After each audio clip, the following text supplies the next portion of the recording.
Rahman Rahim. It's a wonderful honor to have the chance to share the words of our dear friend Mohammad Rustom with you. And in the words of Nasruddin Hoja, please accept my rendition of his speech as the soup of the soup of the soup. And inshallah, it's from the same source. So our friend Muhammad starts out by saying, "Allow me to begin by thanking my dear teacher and friend Jamal Noor Hoja, as well as all of our friends at Turked for organizing this conference on so illustrious a Sufi figure of the past century, and someone, of course, to whose spiritual lineage Jamal Noor herself belongs. I'd like to also extend my sincere apologies for not being physically present for reasons beyond my control. Nevertheless, I've had the opportunity to receive a copy of the wonderful booklet that accompanies the conference program and contains so many stunning photos of the great Kenan Rifai. Looking at them and seeing his different states in each photograph has truly been a great blessing. No less a blessing has it been to sit with his profound commentary upon Book 1 of Maulana's Masnavi. Spending time with this book has led me to Kenan Rifai's explanation of a famous tale in the Masnavi centered around our master Ali ibn Abi Talib. The tale is retold from Islamic tradition, and like every other story in the Masnavi, is cast in Maulana's unique terms and worldview. The long and short of this story is as follows. In the heat of a one-on-one encounter with an enemy of Islam, Ali gained the upper hand and thrust his opponent to the ground. Just as he was about to finish him off with one blow from his sword, the enemy spat on Ali's face. When this happened, Ali immediately dropped his sword and walked away. This perplexed his enemy and led him to ask Ali in earnest why he had not killed him at that very moment. Ali then speaks, telling the enemy that he only fights for the sake of God. But when the man insulted him by spitting at him, the possibility that it would become a personal affair had presented itself to him. So he walked away from the situation. Ali then explains that he never acts out of self-interest, but only for, in, and through God. If I may add one word to what Muhammad has said, it's intriguing that Ali still experiences anger, right? Even the Insan Kamil still experiences anger, but the anger doesn't have to move you to action. That seems to be one of the marks of the perfected human being. In Kenan Rifai's explanation of this account, it is clear that he understands the exact meaning of this story, both by way of learning and by way of experience, that is, zawq, or tasting. Indeed, as the ancient doctrine tells us, only the like can know the like. And there's no doubt that Kenan Rifai and Hazrat Maulana were kindred spirits.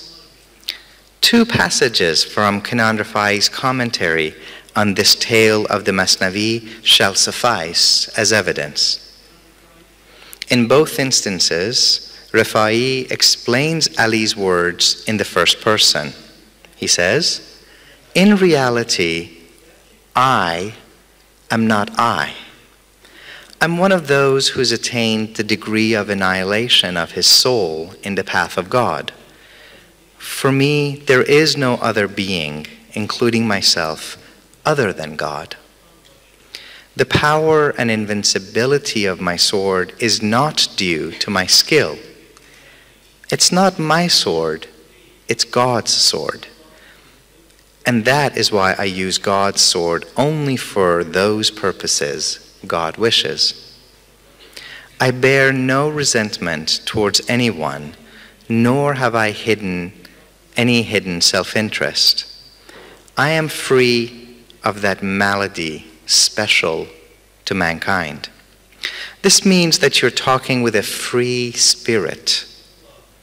You are hearing his testimony, and as you know, the testimony of people who are not free or prisoners or slaves, especially if they are slaves to their own souls, is not worth 2 grains of barley. The implications of these noble words are very clear. Only when we act without self-interest and egoism are our actions worthy in the sight of Allah. In other words, real action in the world is commensurate to the degree to which we relinquish our own self-contrivance, tadbir, and allow God to do his work. We thus act by giving up the illusory sense of self that gives us a false notion of our agency in our actions.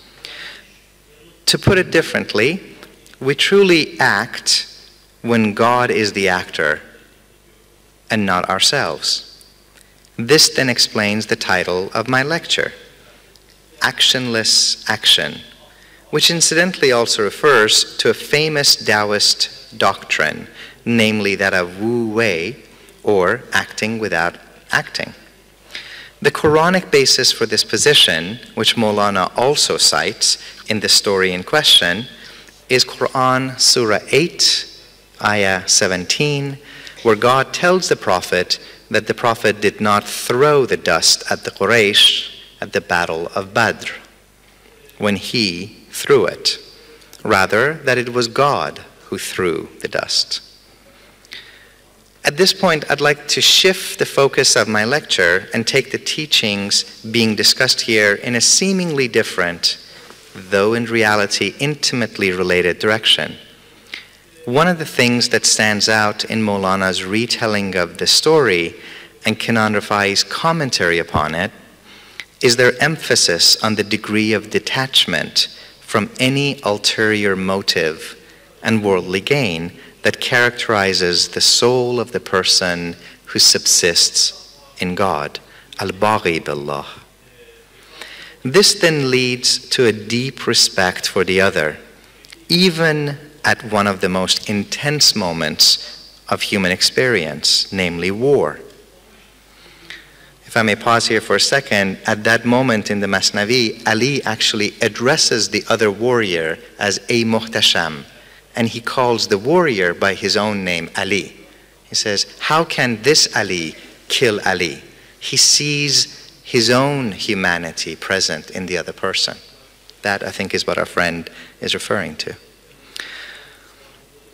Pondering about this idea has led me to inquire into an additional other which we as human beings face every day of our lives and which we constantly harm on the account of precisely our own selfish desires and ego-centered aims and aspirations. The other I have in mind here is the environment.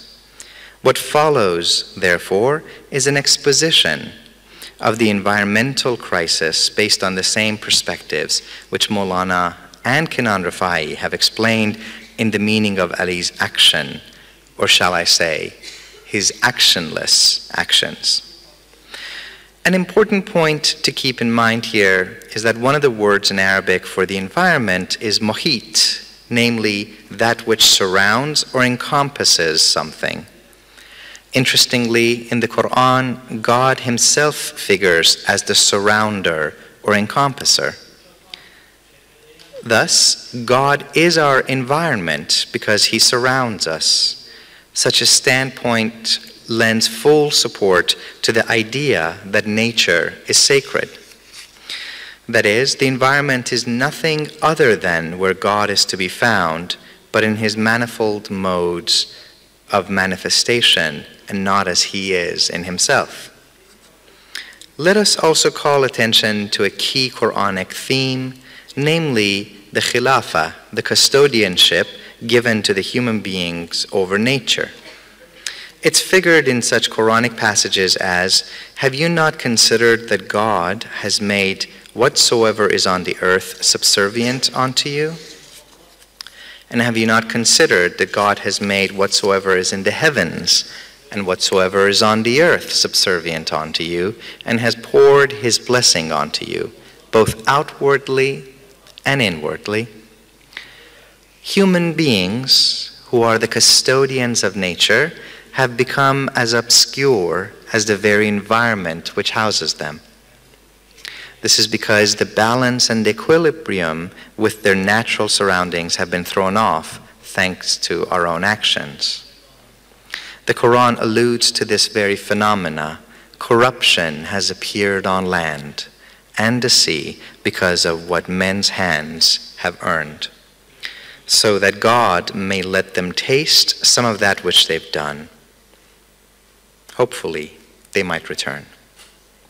Yet this verse also implies a sense of hope, as it seems to indicate that if people are given a small window into the kinds of catastrophes against nature that we ourselves have initiated, it's possible that we will take heed, change our ways, and return to God. One of the surest ways people can begin to rectify their distance from an obscure relationship to nature is first by coming to understand themselves. This will only happen when they awaken from their state of being blind and subsequently read the signs on the horizon and deep within. I am here, of course, alluding to a well-known Quranic verse which sets up the basic picture of the human-nature relationship. سَنُرِيهِمْ آيَاتِنَا فِي الْآفَاقِ وَفِي أَنفُسِهِمْ حَتَّى يَتَبَيَّنَ لَهُمْ إِنَّهُ الْحَقُّ. We, God, shall show them our signs, our ayat, on the horizons and inside their own souls, until it becomes clear to them that God is real, God is the truth. Thus, the more we come to know of ourselves, the more we come to know the book of nature, namely the cosmos. The more we come to know the book of nature, the more we come to know ourselves. Again, just in a short departure, in this verse what we're told is that there are three sites that we are to find Allah: within the verses of Scripture, within the natural cosmos, and inside our own souls. When these three come together, that is when God becomes real. At the same time, if we remain ignorant of our true state, if we consume nature by devouring, our souls will become distant from God. In Islamic metaphysical teachings, the closer we are to our transcendent source, the more we're characterized by luminosity, subtlety, and spirituality.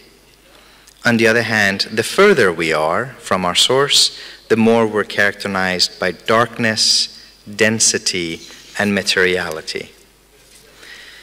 That's to say, the more realized we become in the signs that lead us back to God, the more intense is our awareness in accordance with our ascent in the levels of being, which is greater by nature, proceeding from the most intense and undifferentiated to least intense and most differentiated. The further we fall from God's signs, the less aware we become. Put differently, the more dense we become, the more heavy our nature, the less likely we are to participate in the higher modes of awareness.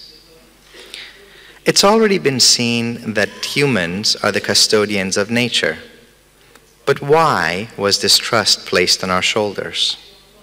The answer is alluded to in the Quran, where God tells the angels that he will place a vicegerent, a khalifa, on earth.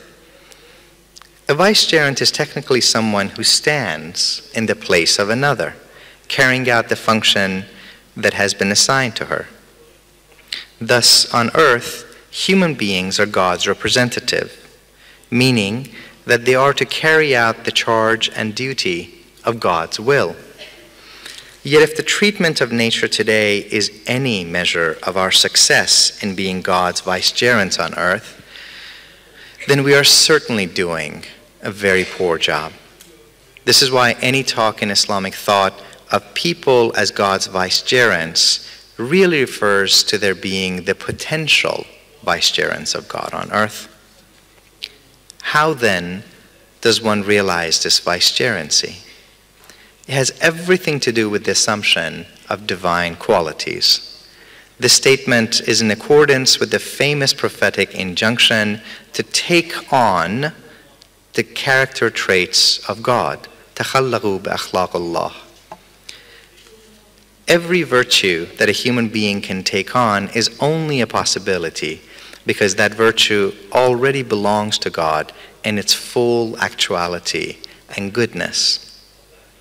Thus, human beings can, to the measure allowed by the human condition, only be merciful in imitation of the all-merciful, Ar-Rahman, and can only be loving in imitation of the lover, Al-Wadud.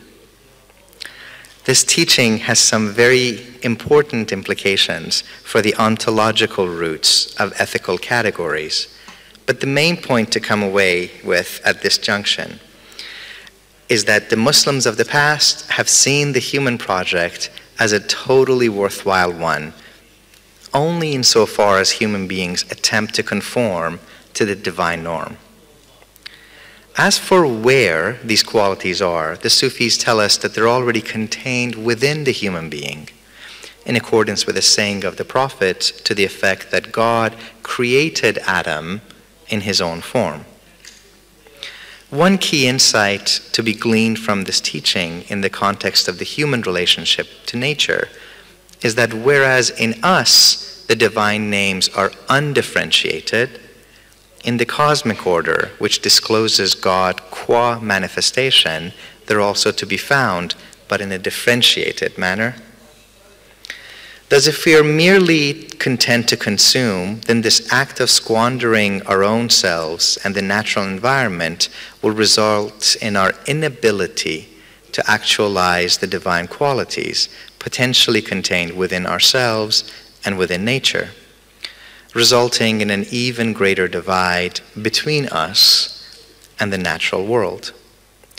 Now it can be asked why human beings have the potential to actually harm nature. Why not simply be created in a way that this harmonious balance would always exist and everyone could then be God's vicegerent on earth? The answer has to do with God's divine qualities that are already configured in human beings. Since one of God's qualities is will, human beings who derive their positive qualities from God's positive qualities must have the real freedom to choose things for themselves. This can lead to an ever-increasing view of things in which subject and object are seen as distinct. Such a view can result in a highly reified and overly scienticized vision of things that pushes the world into the realm of pure exigency and human control, thus further widening the gap between subject and object. This results in the inconsequentialist view of nature, where the harm done to the object out there is not seen in any real way affecting the subject in here. If we take on the divine qualities, we will simply be bidding our own nature. And to the extent that this happens, the world of nature, being the same as ourselves, will also be brought into harmony with the divine order. Those who realize this teaching can see nature with crystal clarity, since the subject and object dichotomy, which characterizes the usual human interaction with the natural world, is nothing but illusion, characterized as are all things by the veil of forms which surround them. For the self-realized person, the divine qualities to be found within the cosmos are brought about in an undifferentiated form, and this parallels the actualized undifferentiated form of the divine qualities that are already configured in her own soul. We call this sympathy with nature. There's a saying of the Prophet to the effect that the believer is the mirror of the believer. This is normally understood to mean that what a Muslim sees of the good or bad in his brother or sister is also a reflection of what is in himself or herself. Yet, as has been pointed out by Ibn Arabi and others, believer is also a name of God, al-Mu'min. Since everything in the cosmos prostrates to God, each thing is in reality a believer. If the believer is a mirror of God, who is the believer? Who is the Mu'min? Then the cosmos and all that it contains is a mirror of forms in which God sees himself. The Prophet has also said that God is beautiful and he loves beauty. This explains why the cosmos is beautiful, because it is a mirror of divine beauty. The teaching that God's face, which is beautiful, of course, is everywhere to be found, as in the Quran, to God belong the east and the west, whichsoever way you turn, there is the face of Allah. God is all-encompassing, all-knowing.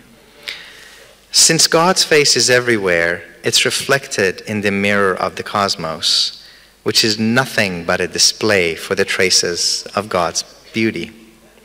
Having transcended the forms themselves, God's true vicegerents can see beyond them, moving with great ease from the symbol to the symbolized without negating the symbol as such.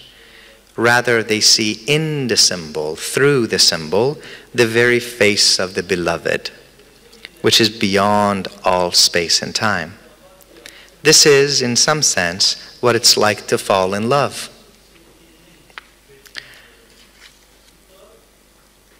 Just as when someone falls in love, the subject-object dichotomy is prone to vanish between the lover and the beloved, especially in the act of union, so too is the case when one falls in love with the cosmos, which is nothing less than the face of God.